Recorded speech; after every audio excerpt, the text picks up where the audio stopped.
बहुत ही होशियार और समझदार लड़की थी। वो बचपन से ही क्लास में अव्वल आती थी। स्कूल में सभी सिमरन की बहुत तारीफ करते थे। पढ़ाई में अच्छा होने के कारण उसके माता पिता भी उसकी हर डिमांड को पूरी कर देते थे। सिमरन की एक ही सहेली थी मीनल, जो उसके पड़ोस में रहती थी। दोनों साथ ही स्कूल जाती थी। एक दिन स्कूल जाते वक्त, अरे सिमरन, आज तूने फिर लेट कर दी। तू क्लास में अव्वल आती है इसलिए तुझे टीचर कुछ नहीं बोलती। आज तो वो पक्का मुझे पनिशमेंट देंगी। अरे बाबा, कुछ नहीं होगा। हम दोनों क्लासरूम की खिड़की से जाकर सीट पर बैठ जाएंगे। ये देख मेरा नया फोन। वाह, तुम्हारा पर्सनल फोन। यहाँ तो मुझे हर साल अपनी दीदी की पुरानी स्कूल ड्रेस पहनकर स्कूल जाना पड़ता है। ये फोन तुम्हारा भी तो है। आखिरकार हम दोनों बचपन से फ्रेंड्स हैं। कल पूरी रात मैं इसके फीचर्स देखती रही।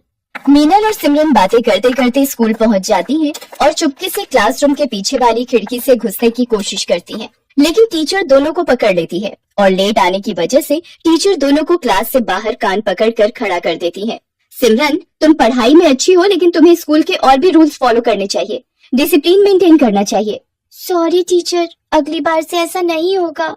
सिमरन और मीनल के सामने वाली क्लास से दो लड़के क्लासरूम के बाहर कान पकड़कर खड़े थे। अरे क्यों दिल छोटा कर रही है? सिर्फ हम दोनों ही क्लासरूम के बाहर थोड़ी हैं। सामने उन लड़कों को देख। हाय गर्ल्स, आप लोग भी क्लास में लेट आई थे क्या? हाँ, ये टीचर भी ना स्कूल में पढ़ाने आती है या बच्चों को पनिशमेंट देने? मैंने तुम्हें इस स्कूल में पहले कभी नहीं देखा। हाँ, मैंने भी कुछ दिनों पहले स्कूल में एडमिशन लिया है। धीरे धीरे रॉकी और सिमरन में दोस्ती हो जाती है। दोनों एक दूसरे को अपना फोन नंबर दे देते हैं। दोनों हमेशा साथ में घूमते हैं। स्कूल के बाद भी साथ में वक्त बिताते हैं। एक दिन स्कूल से वापस आते वक्त सिमरन अपने मोबाइल से किसी को टेक्स्ट कर रही होती है। अरे यार, तू भी ना हमेशा इस मोबाइल में ही लगी रहती है। अरे वो स्टैंडर्ड 11 वाला रॉकी है ना, उसने मुझे क्या मस्त जोक भेजा है। तूने रॉकी को अपना नंबर क्यों दिया? वैसे भी वो दूसरे स्कूल से आया है। इस बार हमारा 10th क्लास है। वो मेरी थोड़ी स्टडीज में हेल्प कर रहा है और कुछ नहीं। मैं तो कहती हूँ तू उससे थोड़ा दूर रहा कर। मुझे वो लड़का बिल्कुल भी पसंद नहीं है। तू भी ना, ऐसा कुछ भी नहीं है। रॉकी काफी अच्छा लड़का है। अगले दिन सिमरन क्लास में बैठकर फोन चला रही थी, तभी उसे टीचर पकड़ लेती है। ये क्या है सिमरन? आजकल तुम्हारे मार्क्स वैसे भी पहले से बहुत कम हो गए हैं और तुम क्लास में बैठकर मोबाइल चला रही हो। मुझे मजबूरन तुम्हारी मम्मी को कंप्लेंट करना पड़ेगा। सॉरी टीचर, अगली बार से ऐसा नहीं होगा, वरना मम्मी मेरा फोन छीन लेंगी। प्लीज मम्मी को मत बताइएगा। ये तुम्हारी पहली गलती थी, इसलिए मैं माफ कर रही हूँ। ऐसे ही कुछ महीने बीत जाते हैं। गर्मी की छुट्टी का वक्त आ जाता है। सिमरन और रॉकी स्कूल के बाद कुछ टाइम साथ में गुजारने का प्लान करते हैं। अरे यार मीनल, तू आज अकेली घर चली जा। अगर मेरी मम्मी तेरे घर पर कॉल करे तो बोल देना मैं तेरे घर पर ही हूँ। लेकिन तू कहाँ जा रही है? मैं रॉकी से मिलने जा रही हूँ। ये सही नहीं है, तुम्हें स्कूल से सीधा घर जाना चाहिए। तुम मेरे से जलती हो क्योंकि स्कूल में सभी मुझे इम्पोर्टेंस देते हैं। ऐसा कुछ भी नहीं है, तुम मुझे गलत समझ रही हो। तभी सिमरन के फोन पर रॉकी का कॉल आता है और वो वहाँ से चली जाती है। सिमरन रॉकी से मिलने उसके घर जाती है। वहाँ काफी अंधेरा होता है। सिमरन रॉकी को आवाज देती है, रॉकी कहाँ हो तुम? रॉकी पीछे से आकर उसे भूकर डरा देता है। ओह रॉकी, तुम भी ना, तुमने तो मुझे डरा ही दिया था। क्या तुम भी बच्चों की तरह डर गई? रॉकी और सिमरन साथ में पिज्जा खाते हैं और खूब सारी बातें करते हैं और एक पिक्चर देखते हैं। कल से गर्मी की छुट्टी हो जाएंगी, हम लोग 2 महीने तक नहीं मिल पाएंगे। इससे पहले मैं तुम्हें कुछ बताना चाहता हूँ। हाँ बोलो, क्या बताना है तुम्हें?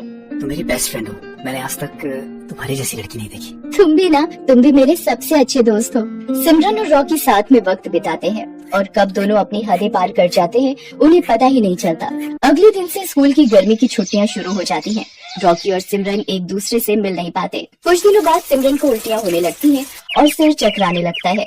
सिमरन को ये सब थोड़ा अजीब लगता है। तब वो मीनल को सारी बात बताती है। क्या किया सिमरन तूने? मुझे माफ कर दे।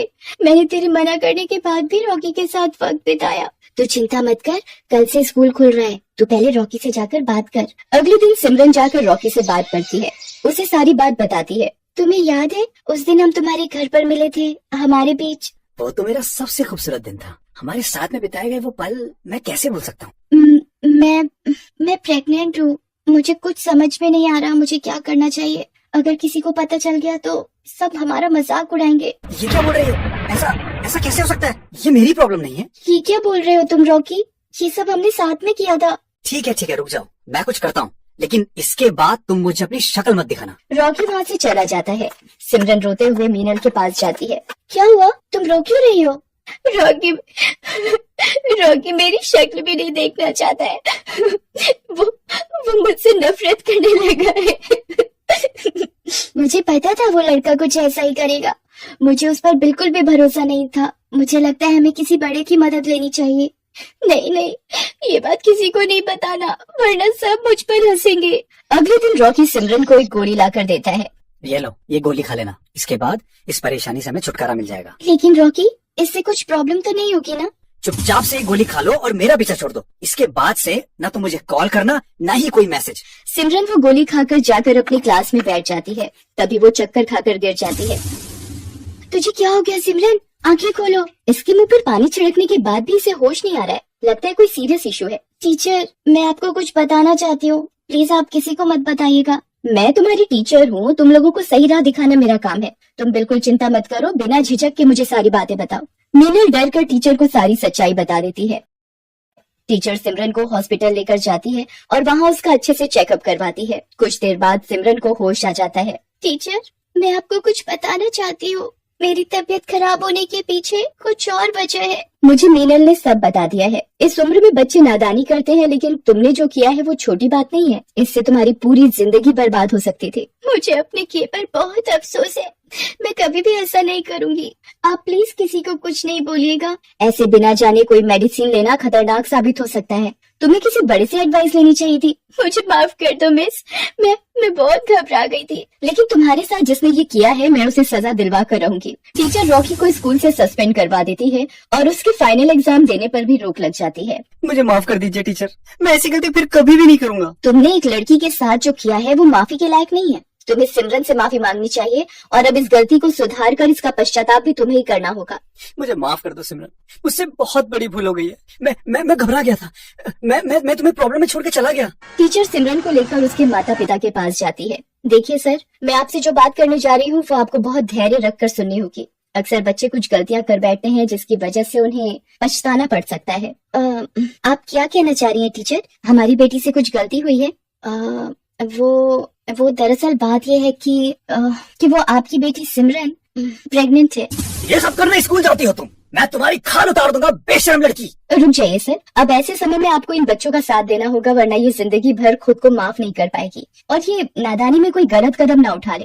टीचर बड़ी समझदारी से सारी बात सिमरन के मम्मी पापा को समझाती है। अब हमें क्या करना चाहिए? इसकी तो जिंदगी बर्बाद हो जाएगी। अभी सिमर बहुत छोटी है, इसके सामने पूरी जिंदगी पड़ी है। हमें इस बच्चे का मिसकैरेज करवा देना चाहिए। मैंने डॉक्टर से बात की है, इसमें कोई भी दिक्कत नहीं होगी। फिर सिमरन की फैमिली और टीचर मिलकर उस बच्चे का मिसकैरेज करवा देते हैं। थोड़े दिनों बाद सिमरन बिल्कुल ठीक हो जाती है। सिमरन के मम्मी पापा भी उसकी गलती के लिए उसे माफ कर देते हैं। अब सिमरन और मीनल की फिर से गहरी दोस्ती हो जाती है। सिमरन मीनल से अपने बुरे बर्ताव के लिए माफी मांगती है। मीनल, मैंने तुझे भला बुरा कहा, लेकिन तुमने आज साबित कर दिया कि तुम ही मेरी सच्ची दोस्त हो। ये तो मेरा फर्ज था। दोस्त अगर दोस्त के काम ना आए तो मैडम दोस्ती कैसी? अब थोड़ा हंस भी दे।